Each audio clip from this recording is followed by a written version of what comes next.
Hello everyone, welcome back to my channel. আমি lip sync Mithu তোমাদের সামনে আবার একটা ভিডিও নিয়ে চলে এসেছি। তোমরা কেমন আছো? নিশ্চয়ই সুস্থ আছো, ভালো আছো। আমিও তোমাদের ভালোবাসায় অনেক ভালো আছি। তো চলো বন্ধুরা, আজকে দেখো আমাদের পাড়ার ঠাকুর দেখতে চলে এসেছি। আমার পাড়ার মধ্যেই একটা ঠাকুর উঠেছিল, সেটা হলো কালী পুজোর সময় কালী ঠাকুর। তো ভিডিওটা দিতে একটু লেট হয়ে গেছে, তো কিছু মনে করো না, তোমরা ভিডিওটা দেখতে থাকো, ভালো লাগবে অবশ্যই তোমাদের। দেখো আমাদের এখানে একটা মন্দির আছে, মন্দিরটা কত সুন্দর করে তৈরি করা। আর এই রিসেন্ট হয়েছে মন্দিরটা, তাই এত সুন্দর লাগছে একদম।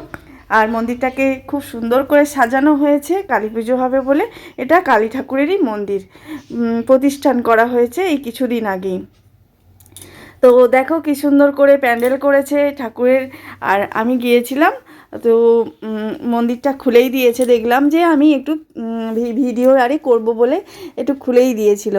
তো দেখতে থাকো তোমরা। পাথর বসিয়েছে, দেখেছো তো কত সুন্দর করে পাথর বসিয়ে দিয়েছে, নিচেটা একদম মেঝেটা চকচক করছে না। আর তৈরিটা হয়েছে বেশি দিন না, অল্প কিছু দিনের তৈরি।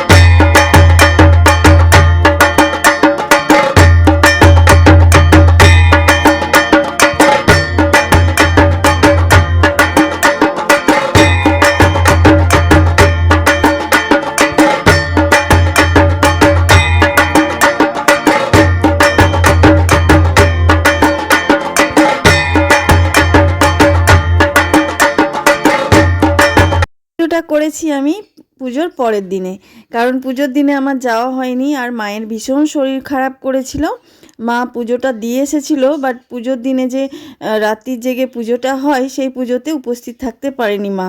তো মায়ের খুব কষ্ট হচ্ছিল যে আমি পুজোটাই থাকতে পারলাম না। তো পরের দিনে মা আর আমি ওইখানে গিয়ে একটু বসেছিলাম, তারপরে তোমাদের জন্য ভিডিওটা শ্যুট করে আনলাম।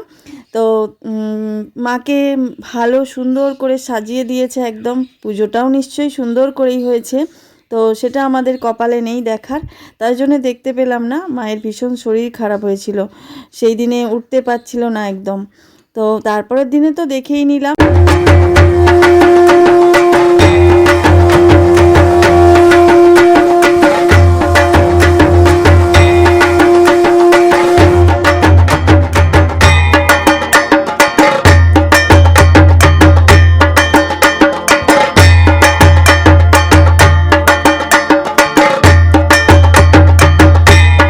সত্যি কথা বলতে আমার খুব একটা বেরোনোই হয় না বাড়ির থেকে। আর এই যে বেরিয়েছি, অল্প কিছুক্ষণের জন্য বেরিয়েছিলাম, কারণ একটুখানি ভিডিও করতে গিয়েছিলাম। তারপর দেখলাম সুন্দর করে সাজানো হয়েছে ওখানটা, এই প্রথম দেখলাম, মানে আমার পাড়ার পুজো। আর আমি কিনা জানি না কীরকম কি ওখানে ডেকোরেশন করেছে। তো দেখলাম গিয়ে, সত্যি অসাধারণ ভালো লাগছিল দেখতে। আর দেখো ওপরটা কত সুন্দর করে সাজিয়েছে। আর এখানে সবাই দেখো, মানে আমাদের গুরুজন হয় যারা, সব বসে আছে। আর দেখাই হয়নি, প্যান্ডেলটাও করেছে, প্যান্ডেলটাও সুন্দর করেছে একদম। বাচ্চারা খেলাধুলা করছে এখানে, খুব ভালো লাগছিল গিয়ে, সত্যি মিস করছিলাম ওই জিনিসটা। মানে আমি এতদিন বেরোইনি বাড়ি থেকে, তো সেই দিনে বেরিয়েছি, বেশ ভালো লাগছিল। আর দেখো আমার দিঘি চলে এসেছে, ওরা সেই পুজোর পরের দিনেই এসেছে।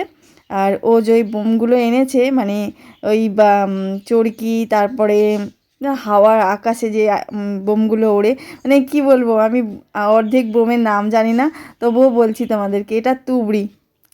আর ও সব জ্বালাচ্ছে, আর আমি মনে মনে ভাবছি যেন কিছু ক্ষতি না হয়ে যায়। তো আমি তো খুব একটা বোম টোম নিই না।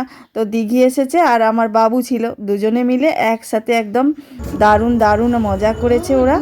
আর এই দেখো, নিজেই মানে ও এত এক্সপার্ট, ও কাউকে দেবে না, নিজেই জ্বালাবে। আর উল্টো দিকে রেখেছে, আর এটা দেখো না, উল্টো দিকেই ফেটে যাবে। তো আমি একটাও ফাটাইনি, দিঘি ফাটিয়েছে আর হলো আমার বাবু, দুজনে একসাথে। আমি কোনটা ভালোবাসি জানো তো? আমার সেই আকাশে ওরা সেই এটা আছে না, ওটাকে কি বলে, যা ভুলে গেলাম। যাই হোক, ওই আকাশবাতিটা জ্বালতে আমার খুব ভালো লাগে, বেশ আকাশে উড়বে, দারুণ লাগে। কিন্তু এবারে দুর্ভাগ্য আমি কোনো কিছুতেই হাত দিইনি। এই দেখেছো কেমন ওস্তাদি করছে, বোম ফাটাবে না আরও কিছু, দুজনে মিলে এই করে যাচ্ছে আর আমি একটু ভিডিও করছি। আর ওরা এখন ওইসব করতে থাকুক, তোমরা ভিডিওটা দেখতে থাকো। আর নতুন বন্ধুরা যারা আছো আমার ভিডিওটা দেখছো তাদেরকে বলবো আমার চ্যানেলটাকে একটু সাবস্ক্রাইব করে বেল আইকন ক্লিক করে দিতে, আর যাতে নতুন নতুন ভিডিও তোমাদের কাছে নোটি চলে যেতে পারে। আর পুরনো বন্ধুদের অনেক অনেক ধন্যবাদ আর অনেক ভালোবাসা জানাই, কারণ তোমরা আমার পাশে আছো, সাথে আছো, এটাই আমি খুব হ্যাপিনেস। ঠিক আছে, তো চলো বন্ধুরা একটু দেখতে থাকো কীরকম করে এরা বোমবাজি ফাটাচ্ছে। আমি তো দূরেই দাঁড়িয়েছিলাম, আর এত সেই বড় বড় চকলেট বোমগুলোর এত আওয়াজ হচ্ছে, কান টান ফেটে যাবে পুরো, এরকম অবস্থা। এরা তো এই করতে থাকছে, আর চরকিগুলো দারুণ লাগছিল। আর তুবড়ি তো আমার খুব ভালোই লাগে, আমার প্রিয় হচ্ছে তুবড়ি আর হাওয়ার মানে আকাশে যে প্রদীপগুলো ওড়ে সেইগুলো দারুণ লাগে, আমার খুব ভালো লাগে ওগুলো দেখতেও আর জ্বালাতেও। তো এরা চরকিও এনেছে। এরা কি করছে এখন, ব্যস্ত আছে সব, বুঝতেই পারছি। তো দেখো এখানে রং মশাল, আর এটা হলো জেনারেটর তুবড়ি, মানে ধপ ধপ ধপ ধপ করে ঝুলছে আর আওয়াজ হচ্ছে কীরকম একটা। সবকটাই দিঘি জ্বেলেছে বলতে গেলে, ও কাউকে হাত দিতে দেয় না একদম। দোষী একটা মেয়ে। কি হচ্ছে এটা?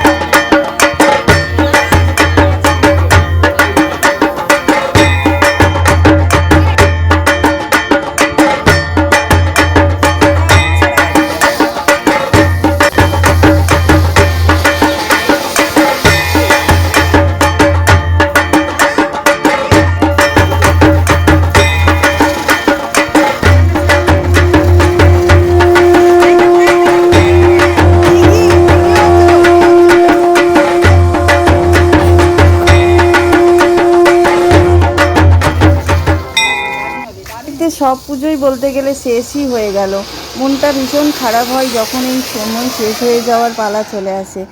1 বছর আবার অপেক্ষা করতে হবে আমাদের সবাইকে এই পুজোটাকে পাওয়ার জন্য।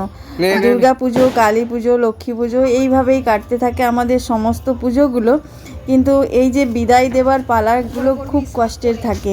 কালী পুজোটাও আসলো কিন্তু চলে গেল। তো এইভাবেই আমাদেরকে সবাইকে আবার আগামী পুজোর মানে 1 বছরের জন্য অপেক্ষা করতে হবে।